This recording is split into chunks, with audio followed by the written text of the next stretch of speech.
തോന്നിപ്പിക്കേണ്ട ആവശ്യമില്ല. പക്ഷെ എനിക്ക് ഇടപെടേണ്ട കാര്യങ്ങൾ കൃത്യമായി ഇടപെട്ടിട്ടുണ്ട്, പറഞ്ഞിട്ടുമുണ്ട്. അല്ല, ഇതെന്ത് പരിപാടി ഇത്? അപ്പോൾ ഇന്നലെ നിങ്ങൾ പ്രൊമോയിൽ കണ്ടിട്ടുണ്ടാവും, സായി ചൂടാവണു, അതുപോലെ അഭിഷേക് ചൂടാവണു, നോറ കരഞ്ഞു ഓടണു, ഇതൊക്കെ കണ്ടില്ലേ? അതിൻ്റെ ആ ഇൻസിഡൻറ്റ് ഉണ്ടായിട്ടോ ഇപ്പോൾ ലൈവിൽ കുറച്ച് മുമ്പ് കഴിഞ്ഞു. അതെന്താണെന്ന് വെച്ചാൽ ബിഗ് ബോസ് ഇവർക്ക് എല്ലാവർക്കും ഒരു ടാസ്ക് കൊടുത്തു, മെലോ ഡ്രാമ. അതായത് ബിഗ് ബോസ് ഹൗസിൽ നടന്ന ഒരു ഇൻസിഡൻറ്റ് ഏതോ ആവാം, അതായത് പ്രേമോ അല്ലെങ്കിൽ വല്ല ഫൈറ്റ് നടന്നതോ അല്ലെങ്കിൽ വല്ല കോമഡിയോ, കുറേ സംഭവങ്ങൾ അവിടെ നടന്നിട്ടുണ്ടല്ലോ, അതിൽ ഏതെങ്കിലും ഒന്ന് എടുത്തിട്ട് ഓരോ ടീമും ഒരു മെലോ ഡ്രാമ പോലെ കുറച്ച് ഓവറായിട്ട് സീരിയലിലൊക്കെ കാണുന്ന പോലെ കുറച്ച് ഓവറായിട്ട് ആക്ട് ചെയ്തിട്ട് കാണിക്കണം, കുറച്ച് കൂടുതലാക്കുകയും ചെയ്യാം. അങ്ങനെ ചെയ്യണം. അതിൽ നന്നായി പെർഫോം ചെയ്തവർക്ക് പവർ ടീം കോയിൻസ് നൽകും. ഇത് പോയിന്റ് ആർക്ക് കൂടുതൽ കിട്ടുന്നത് വെച്ചാൽ അവർക്ക് നല്ലതാണല്ലോ. അതാണ് ടാസ്ക്. പക്ഷേ ഇത് ഓരോ റൂമും ഇരുന്ന് ഡിസ്കസ് ചെയ്യുമ്പോൾ നമ്മുടെ നോറയുടെ ഗ്രൂപ്പിൽ 2 അഭിഷേകുമാർ, സായി, നന്ദന, ഇത്ര പേരാണുള്ളത്. ഇവർ ഡിസ്കസ് ചെയ്യുമ്പോൾ ഇവർ ഓൾറെഡി ഒരു ഇൻസിഡൻറ്റ് എടുത്തു. സായി ഇവരൊക്കെ എടുത്തു.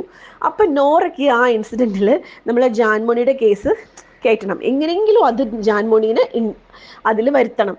അപ്പോൾ സായി അഭിഷേകും പറഞ്ഞു, പേഴ്സണൽ ഗ്രഡ്ജ് ഇതിലെടുക്കരുത്, അതെനിക്ക് ഇഷ്ടമല്ല എന്ന് പറഞ്ഞു ഇവർ. അപ്പം നോറ പറഞ്ഞു പറ്റില്ല, നോറയ്ക്ക് അത് എടുക്കണം, അത് എടുത്തു എന്ന് വെച്ചിട്ട് തെറ്റൊന്നുമില്ല, അത് ഞാൻ പറയില്ല, ഒരിക്കലും എടുത്തു എന്ന് വെച്ചിട്ട് എന്താ ഒരു കുഴപ്പമില്ല. പക്ഷേ ഒരു ഗ്രൂപ്പായിട്ടൊരു തീരുമാനം എടുത്ത സ്ഥിതിക്ക് നോറയ്ക്ക് മിണ്ടാതിരിക്കായിരുന്നു എന്നും തോന്നുന്നു. കാരണം ഒരു ഗ്രൂപ്പിൽ കൂടുതൽ പേരും എന്താ നല്ലത് എന്താ വേണ്ടത് പറഞ്ഞാൽ അതിലൂടെ പോവല്ലേ നല്ലത്. ഗ്രൂപ്പായി കളിക്കുമ്പോൾ അങ്ങനെയല്ലേ നല്ലത്, ഇൻഡിവിജ്വൽ ആവണ പോലെ അല്ലല്ലോ. ഞാൻ എപ്പോഴും ശ്രദ്ധിച്ചിട്ടുണ്ട് കേട്ടോ, നോറയ്ക്ക് ഗ്രൂപ്പ് പ്ലേ ഭയങ്കര കഷ്ടമാണ്. നോറയ്ക്ക് ഒരു ഗ്രൂപ്പിൻ്റെ ഉള്ളിൽ നിൽക്കുമ്പോൾ ഭയങ്കര പ്രശ്നമാണ്.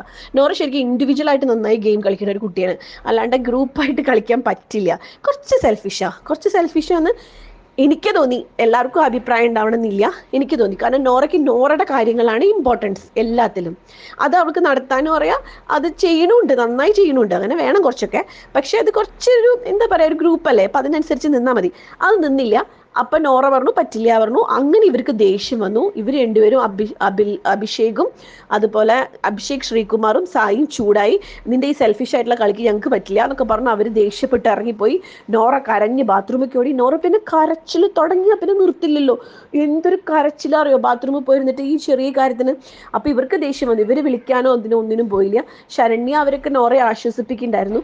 പക്ഷെ ഇവർ തീരുമാനിച്ചു, ഇവർക്ക് ഇഷ്ടമുള്ളത് ചെയ്യും തീരുമാനിച്ചു. നോറ ഇപ്പോഴും ഇവരുടെ കൂടെ പാർട്ടിസിപ്പേറ്റ് ചെയ്യാൻ വന്നിട്ടില്ല. ഇപ്പോഴും സ്റ്റിൽ ബാത്റൂമിൽ ഇരുന്ന് കരയാണ്. അവരിങ്ങനെ നോറയുടെ സ്ഥിരം കരച്ചിൽ. പക്ഷേ ഈ കരച്ചിൽ കുറച്ച് കൂടുതലാവുമ്പോണ്ടല്ലോ നമുക്ക് ബോറായി തോന്നും. ഇന്നലെ ഇപ്പം ജാസ്മിൻ കരഞ്ഞപ്പോഴും നമ്മൾ സെയിം അല്ലേ പറഞ്ഞത്. അപ്പം നോറേനെ മാത്രം പറയാണ്ടിരിക്കാൻ പറ്റില്ലല്ലോ. എന്തിനാ ഇങ്ങനെ കരയാനാണെങ്കിൽ എന്തിനാ നിൻ്റെ ഉള്ളിൽ വന്നിരിക്കണേ തോന്നും. കാരണം കരയും, പക്ഷെ അത് അങ്ങനെയല്ല കേട്ടോ. സങ്കടം വന്നാൽ എല്ലാവരും കരയും. ഇത് ഭയങ്കര ഓവറാക്കി കരഞ്ഞ് എന്തൊക്കെയോ പറയുന്നുണ്ട്. ഇപ്പോൾ എന്താ പറയുക, ഞാൻ അങ്ങനെയല്ല പറഞ്ഞത്, ഞാൻ ഇങ്ങനെയാണ് പറഞ്ഞത് എന്നൊക്കെ പറഞ്ഞിട്ട് ന്യായീകരണങ്ങൾ.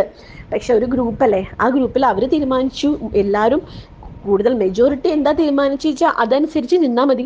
അത് നിന്നില്ല. ഇനിയിപ്പോൾ ജാൻമോണീൻ്റെ കേസ് അതിൽ ഇട്ടു വെച്ചിട്ട് തെറ്റൊന്നും ഇല്ല കേട്ടോ. പക്ഷെ മറ്റുള്ളവർ അംഗീകരിക്കാത്ത സ്ഥിതിക്ക് ഗ്രൂപ്പിൻ്റെ കൂടെ നിന്നാൽ മതിയായിരുന്നു എന്ന് തോന്നി. ഇത്രേ ഉണ്ടായിട്ടുള്ളൂ. ഇതിനാണ് ഇപ്പോൾ ഇത്രയും സീൻ അവിടെ ഉണ്ടായത്. പക്ഷെ സായി അഭിഷേക് ഒന്ന് ഭയങ്കര ചൂടായി, ഭയങ്കര റീസായി പോയിട്ടോ. അവർ കുറേ കാലമായിട്ടൊന്നും മിണ്ടാണ്ടിരിക്കില്ലേ, അവരൊരു ചാൻസ് കിട്ടിയ പോലെ ഭയങ്കര ദേഷ്യപ്പെടലും ഒച്ചടലൊക്കെ ആയിരുന്നു.